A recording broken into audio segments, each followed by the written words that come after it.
चलो रिप्रेजेंटेशन के बारे में बात करते हैं कि हम लोग बेसिकली कार्बन के ऑर्गेनिक कंपाउंड को रिप्रेजेंट कैसे कर सकते हैं। या तो आप पूरा स्ट्रक्चर लिखो, स्ट्रक्चरल रिप्रेजेंटेशन बोलते हैं उसको, या तो पूरा स्ट्रक्चर लिखो जिसमें कार्बन भी दिखाओ, तुम हाइड्रोजन भी दिखाओ, सब कुछ दिखाओ। समझ में आता है? यहां पर जरा आप चेक करना, ठीक है? तो आप मेरी बात ध्यान से सुनना। जैसे ये लिखा हुआ है स्ट्रक्चरल रिप्रेजेंटेशन, स्ट्रक्चरल रिप्रेजेंटेशन में क्या है, यहां पर आप कार्बन भी ले सकते हो, कार्बन के साथ हाइड्रोजन को भी दिखा सकते हो। इस तरह से पूरे अच्छे तरीके से यहां पर आप लोग बॉन्ड्स को और एटम्स को दिखाते हो, तो इसको बोलते हैं स्ट्रक्चरल रिप्रेजेंटेशन। जैसे इथेन को दिखाने का तरीका क्या है? इथेन का फॉर्मूला होता है C2H6, सही है? अब उसको दिखाने का फॉर्मूला क्या है? उसको दिखाने का फॉर्मूला ये है कि आपने कार्बन टू कार्बन एक सिंगल बॉन्ड बनाया, उसके बाद आपने हाइड्रोजन, 3 हाइड्रोजन इस कार्बन के साथ जोड़े, 3 हाइड्रोजन इस कार्बन के साथ जोड़े।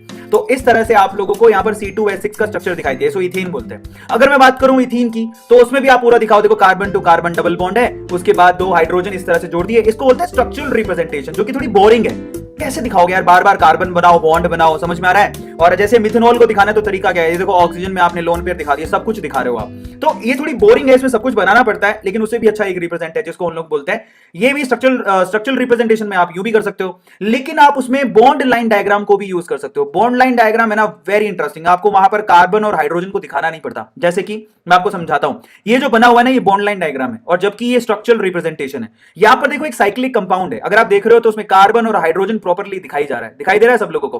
कार्बन और हाइड्रोजन को प्रॉपर्ली दिखाया जा रहा है। साइक्लोप्रोपेन की बात करें ना, तो साइक्लोप्रोपेन को आप लोग यूं भी बना सकते थे जैसे आपने पूरा कार्बन और हाइड्रोजन को लिखा है, लेकिन ऑर्गेनिक केमिस्ट्री ये कहती है कि आपको जब पता ही है कि कार्बन सिर्फ 4 ही बॉन्ड बनाता है, समझ में आ गया? और अगर आप उसको साइक्लिकली उसको रिप्रेजेंट करना चाहते हो, ठीक है, साइक्लिकली रिप्रेजेंट करना चाहते हो, तो उसका तरीका क्या है? उसका तरीका ये है, आपको यहां पर कार्बन हाइड्रोजन दिखाने की जरूरत ही नहीं है। बॉन्ड लाइन डायग्राम में you don't have to show the carbon and the hydrogen, आपको कार्बन और हाइड्रोजन दिखाने की कोई जरूरत नहीं है, ठीक है?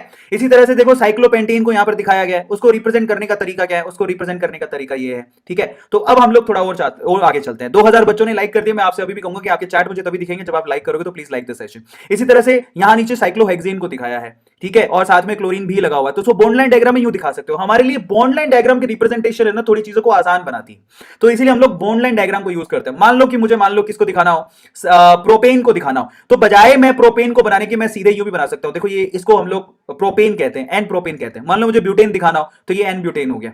आ रहा है समझ में? तो ये मेरे लिए बॉन्ड लाइन डायग्राम चीजों को बहुत आसान बना देते हैं। अब हम चलते हैं आगे, 3 डायमेंशन स्ट्रक्चर्स कैसे दिखाई जाती हैं। तो 3 डायमेंशन स्ट्रक्चर को देखो, आपको पहले से ही पता है कि जब कार्बन 4 बॉन्ड बना रहा है, तो वो 4 बॉन्ड में ऐसा नहीं, 4 बॉन्ड के लिए जो कार्बन की स्ट्रक्चर होती है, मतलब sp3 हाइब्रिडाइजेशन की जो कार्बन की स्ट्रक्चर होती है, वो टेट्राहेड्रल होती है। क्या होती है? टेट्राहेड्रल होती है, ये तो आपको पता है। अब टेट्राहेड्रल बेसिकली 3 डायमेंशन स्ट्रक्चर है। ये जो शेप है बेसिकली वो 3 डायमेंशन है। आप 2D में टेट्राहेड्रल नहीं बना सकते। आपने पिरामिड को 2D में थोड़ी देखा है, आपने उसकी हाइट भी देखी होगी, तो आपने विड्थ और लेंथ तीनों चीजें देखी होगी जो 3 डायमेंशन होती है।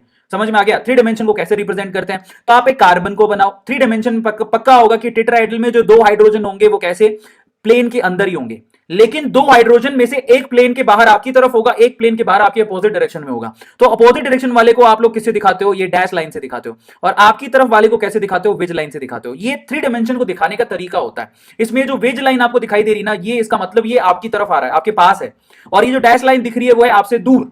तो ये रिप्रेजेंटेशन को हम लोग 3 डायमेंशन स्ट्रक्चरल